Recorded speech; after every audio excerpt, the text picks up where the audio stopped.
दोस्तों, in the last session, I have discussed with you Austin's definition of jurisprudence. In this session also, I shall discuss with you Austin's general and particular jurisprudence, which is very important question for the exams. So write down first of all heading of the topic Austin's general and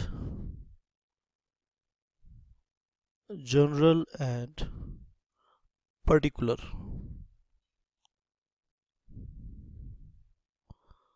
Austin's general and particular jurisprudence.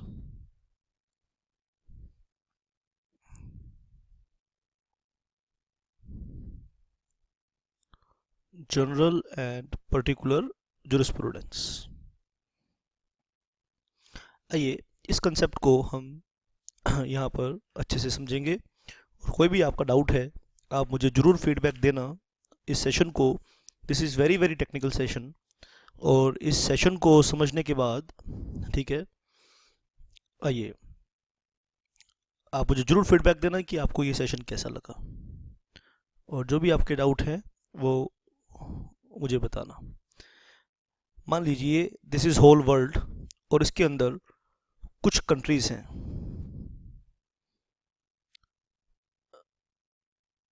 इनके अंदर कुछ countries हैं और मान लीजिए ये सभी जो मैं ट्रायंगल और सर्कल आप देख रहे हैं ये सभी कंट्रीज़ हैं. जो उसमें ये ट्रायंगल है उन्हें मैं बोल रहा हूँ politically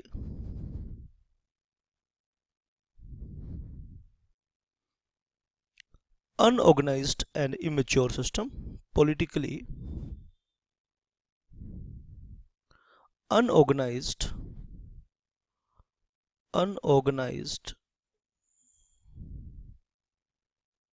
and immature system and immature systems.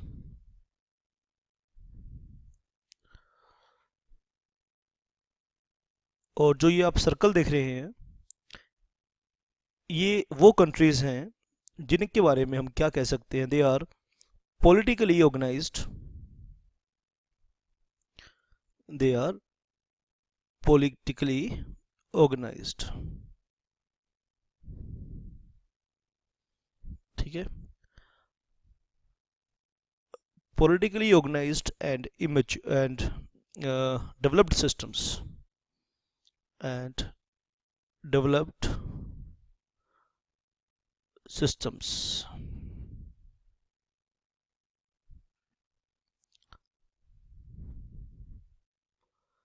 तो आपने बहुत ध्यान से मेरी बात को समझना है.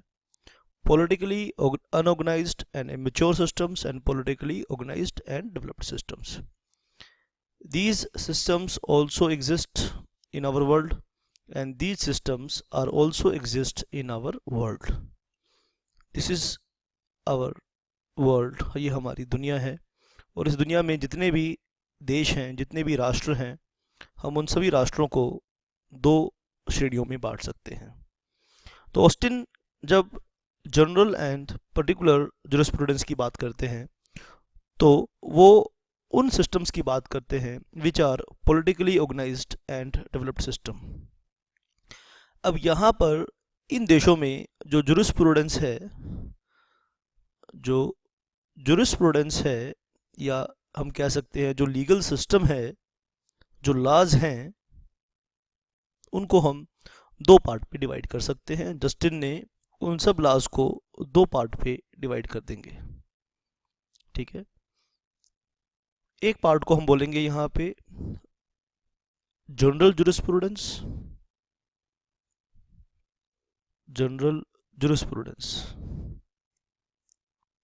और दूसरे पार्ट को हम बोलेंगे स्पेसिफिक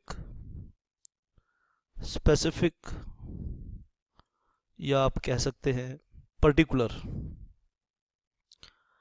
स्पेसिफिक या आप कह सकते हैं particular jurisprudence.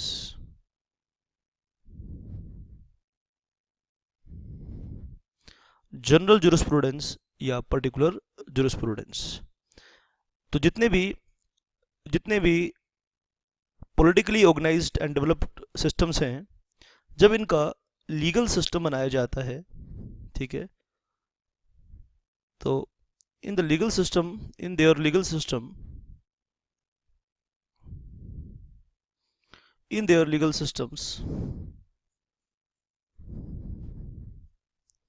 in their legal systems, किन के लीगल सिस्टम की बात कर रहे हैं? जो पॉलिटिकली ऑर्गेनाइज्ड हैं, डेवलप्ड हैं.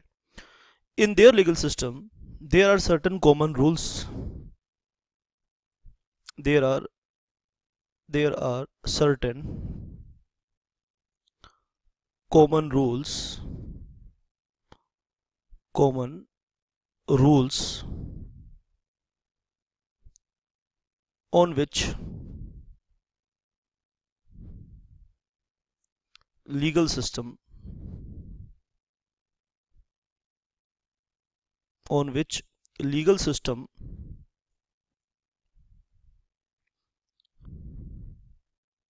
stands, on which legal system stands. In common rules को ही हम, ठीक है, इन कॉमन रूल्स को ही हम क्या कहते हैं? General jurisprudence. तो इन कॉमन रूल्स को ही हम क्या बोलते हैं बेटा? General jurisprudence. लेकिन हर देश के लोगों की सोच अलग होती है. हर देश के गवर्नेंस का स्टाइल अलग अलग होता है. हर देशों में, in each and every country there are different methods of governing countries, you can say. There are different needs of the people. वहाँ लोगों की आवश्यकताएं अलग अलग होती हैं, ज़रूरतें अलग अलग होती हैं, एस्पिरेशंस अलग अलग होते हैं. तो उन हालातों को मद्देनज़र, तो उनके लिए जो स्पेसिफिक लाज बनाए जाते हैं, तो उन्हें हम कहते हैं स्पेसिफिक या पर्टिकुलर जुरिस्डिक्शन. जैसे हम बोलते हैं, जैसे मैं एग्जांपल देता हूँ स्पेसिफिक जुरिस्प्रूडेंस का.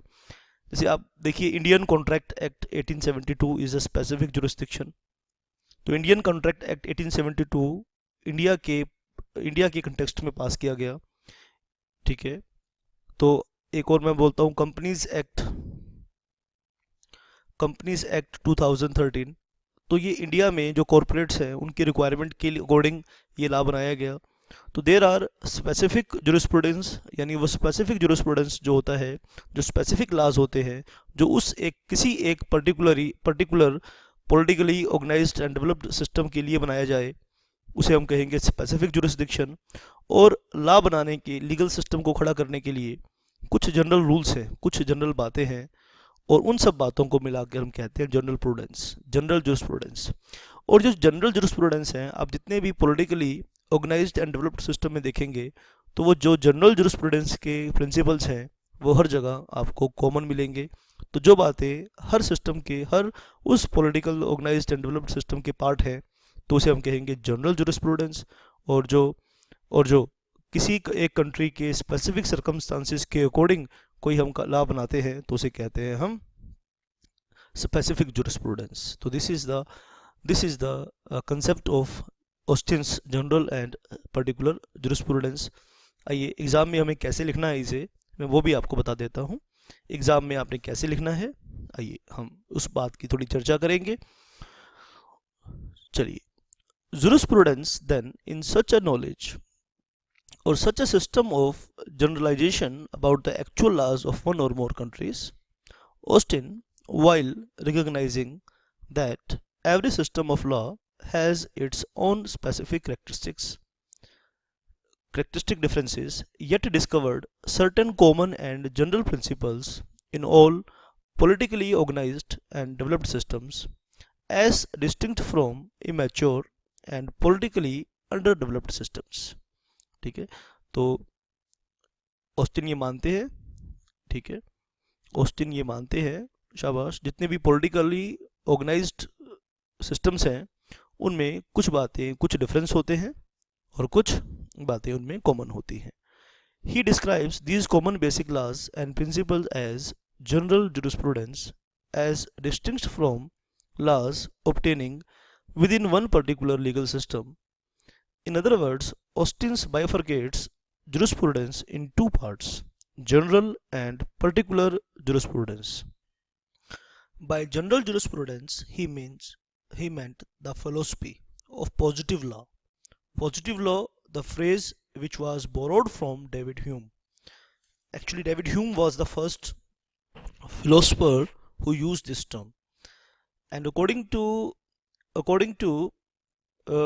this positive law, this is general jurisprudence of positive law. Positive law means law as it actually is, not as it ought to be. यानी ऑस्टिन जुरिस्प्रूडेंस को, लॉ को एक साइंस मानता है और ये एक्चुअली सिचुएशन के अकॉर्डिंग होनी चाहिए, ना कि इन वेरी सिंपल वर्ड्स मैं आपको बताऊं. According to Austin, according to this philosophy of positive law, कि इंसान लॉ के लिए नहीं बने, लॉ इंसान के लिए बना है. General jurisprudence, therefore, according to Austin, meant the science concerned with exposition of the principles, notions, and distinctions which are common to various systems of law, understanding by a system of law. The ampler and mature systems, which by reason of their amplitude and maturity are preeminently pregnant with instructions. By particular jurisprudence, on the other hand, he meant the science of any such system of positive law as now actually obtains, or once actually obtained in a specifically determined nation, for example, Indian Contract Act, Indian Transfer of Property Act, etc. From the distinction, it would appear that general jurisprudence, or the philosophy of positive law, is the true science of jurisprudence, while particular jurisprudence is merely a part of or contribution to it.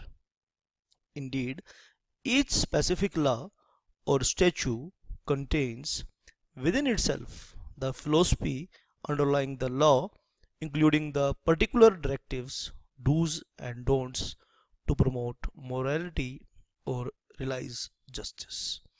तो दोस्तों, मैंने आपके साथ, आप exam में अगर आपको ये पर्टिकुलर आंसर चाहिए तो आप मुझे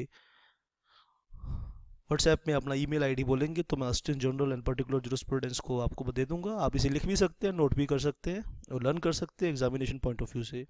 it's very very important. Thank you very much.